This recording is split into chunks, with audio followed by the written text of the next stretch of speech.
Gord put out a challenge to make a donut, so I made a dozen. Yesterday our good friend Gord turned a donut, and he also put it out as a challenge.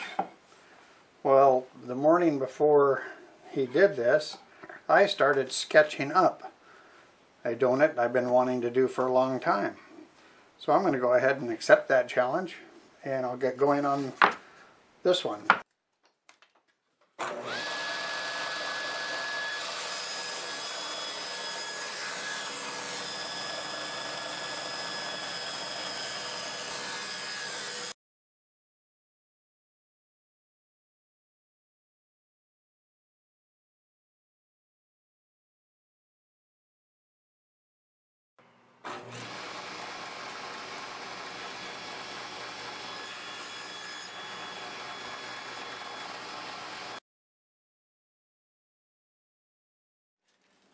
Time to glue up some segments.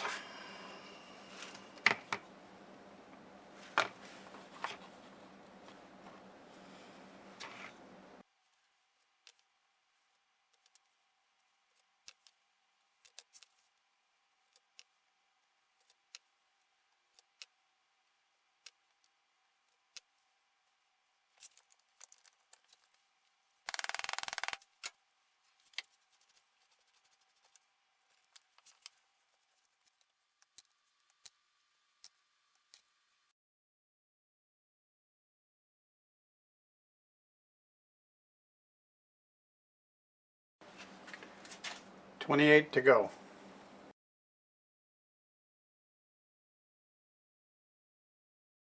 Alright, here is 3 of my discs, hot glued onto this piece of melamine.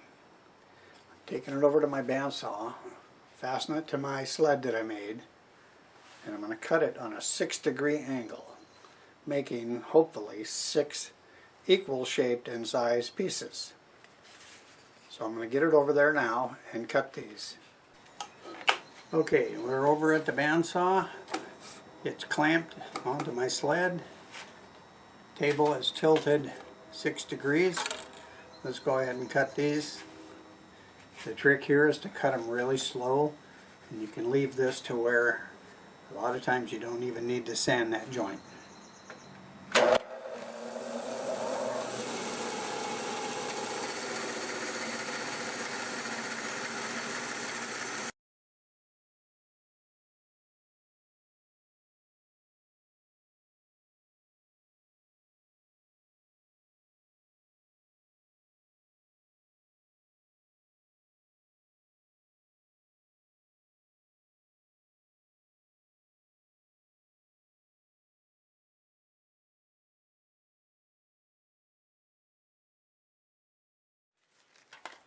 Alright, here is one of the discs. This one was made from mahogany. There it is sliced. If I choose to put a mahogany with a mahogany, I would just rotate this, get the narrowest spot together and the widest spot together, minus a little bit of rotation so the joints are not lined up. That makes it stronger and it looks better.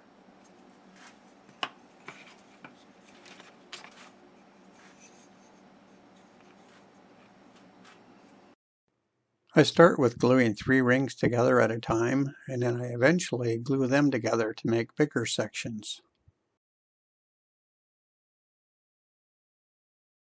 It takes between 4 and 5 of the spring clamps to get a really good joint. Right now I'm gluing sections of 3 together to make one larger section.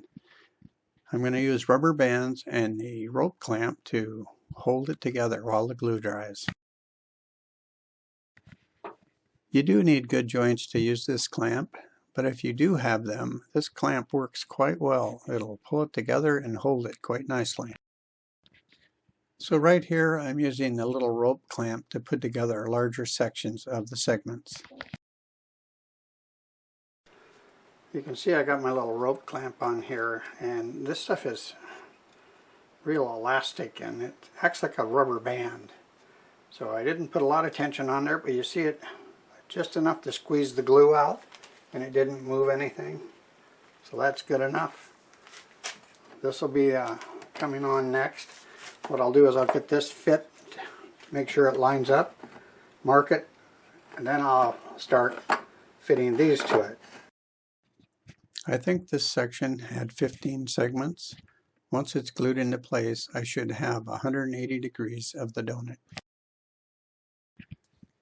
I'm placing all the segments in a plywood fixture that I bandsawed slightly bigger than the potential diameter of the donut. This not only holds them into place, but it makes sure that I have a round donut. As you can see here, the circle is almost completed. I use a wedge to apply pressure, and the fixture that I built not only helps hold it in place, it also allows for better clamping pressure. Okay, I'm feeling good about this. I've got just these four pieces right here. The rest of that's glued together, and believe it or not, this last piece went right in there, and it looks like it's going to close up. I've already busted the thing loose right here with the hot glue. And now this I am just so pleased with this. You look around here and it's just tight as can be. I'm going to glue it, and I'll put my big old strapping clamp on here just because. Okay, go ahead and tighten it up.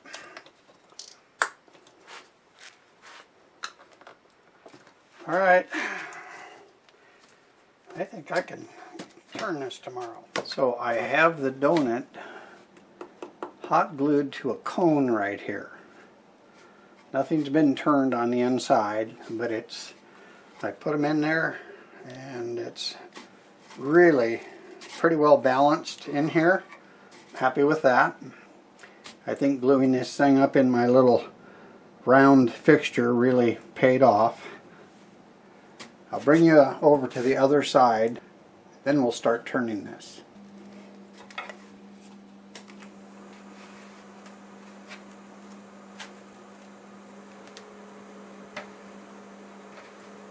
About 600 RPMs. I could go faster, but I'm going to wait a while and see how this goes.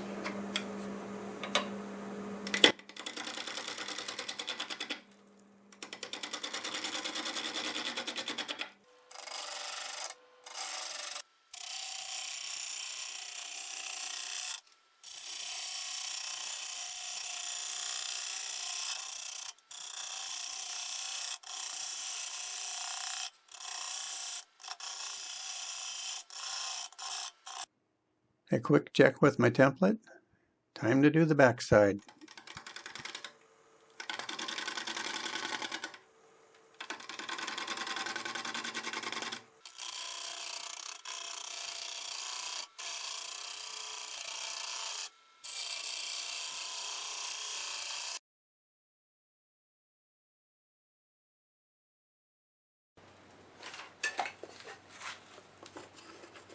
So it's time to use a negative rake scraper and dial this in.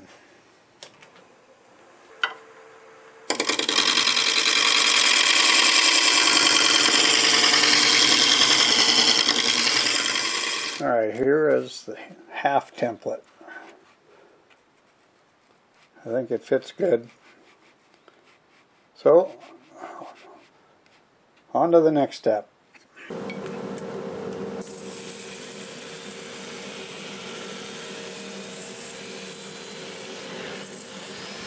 Sanding is actually fun this time. It means I'm close to almost being done. So I sanded from 80 to 400 grit, and I got it all ready to flip around and mount it on my wooden faceplate. So what I have left to do is just this little section right there. And it's probably about a quarter of the whole thing. This is a cone similar to this. It's fastened to this extension I put on my wooden faceplate. I turned it until that just slipped over it. Then I just cut some blocks. I have some of the non-slip material that we use to pat it, and I pulled it down against this and put a screw in it. I put some hot glue on there so it wouldn't twist, because I only put one screw in it. And it runs pretty good.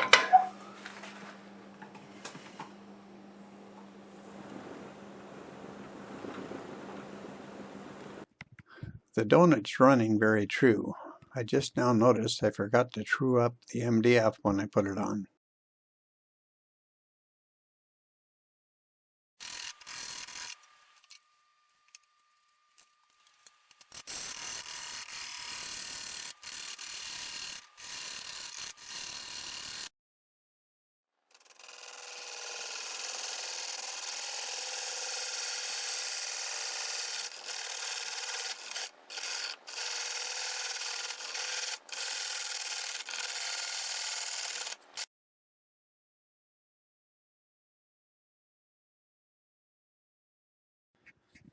I check this shape quite often with my little templates.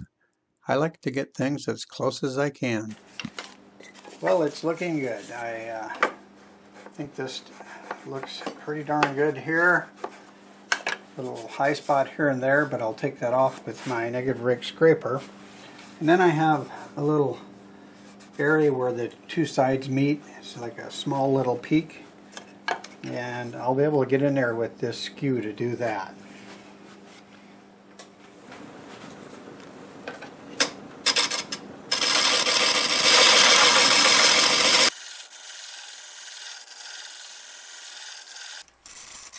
Well, the skew worked so good, I went ahead and finished it all up using the skew. I check it one more time with my template, and I see a little high spot, so I mark it with a blue crayon. It really helps to be able to see where you're at. The blue's gone, and the hump's gone. Pretty much, sanding will take care of the rest. Okay, let me move some of these tools out of the way, and we'll sand the rest of this. Okay, I'm going to go ahead and show you what we're doing on the sanding here. It's going to be a combination of 2-inch disc and sheets of paper.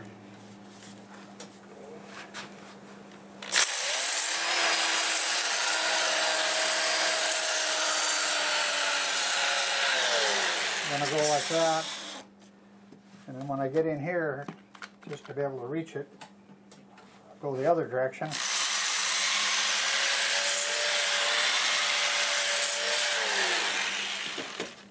And then we'll take sheets of paper and we'll get down in here.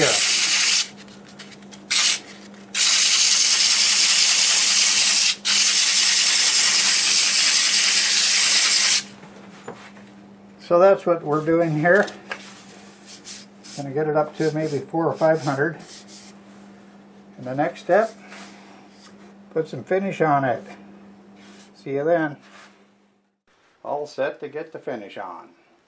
I have it hanging here on an aluminum rod.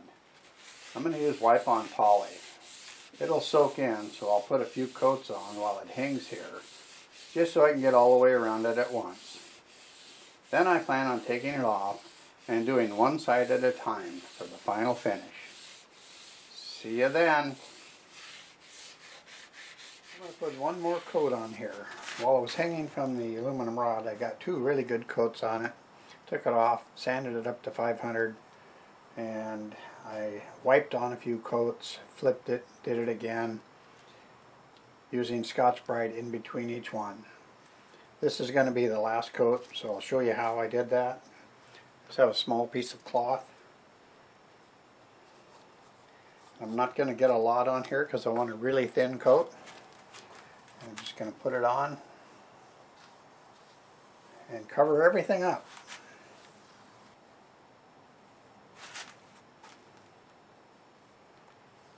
Get down in here.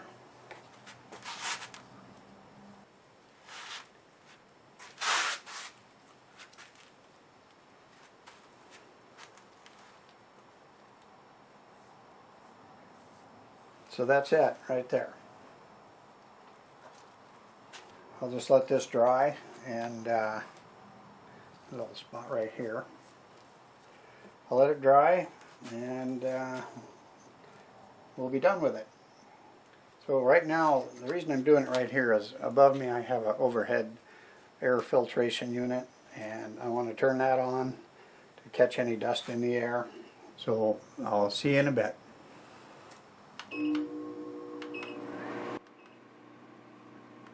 Well, here's my entry to Gord Rocks Donut Challenge.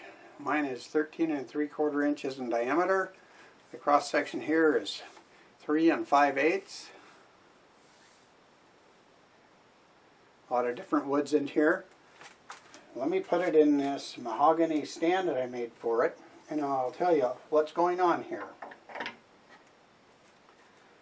To start with, there's 1,134 segments. Lots of different woods as well. Purple heart, maple, walnut, more purple heart and maple. I think that's jatoba. Walnut, more beech. That's a piece of pecan.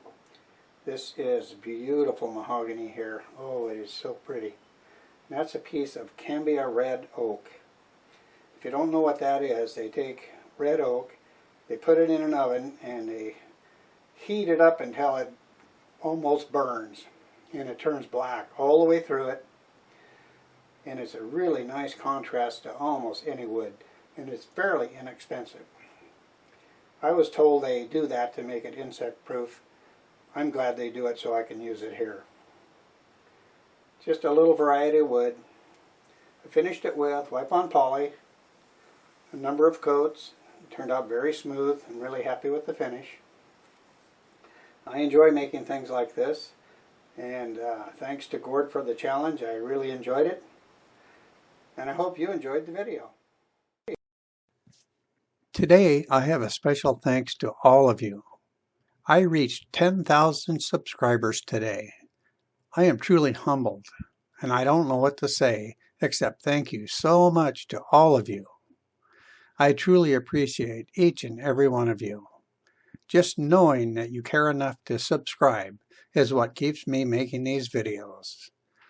If you are not a subscriber, please consider doing so. It just gives me that much more reason to keep doing this. I do this solely for entertainment and enjoyment. I love reading your comments and answering them. Please like, subscribe, and share if you haven't already. Thanks again, and until the next time, see you later.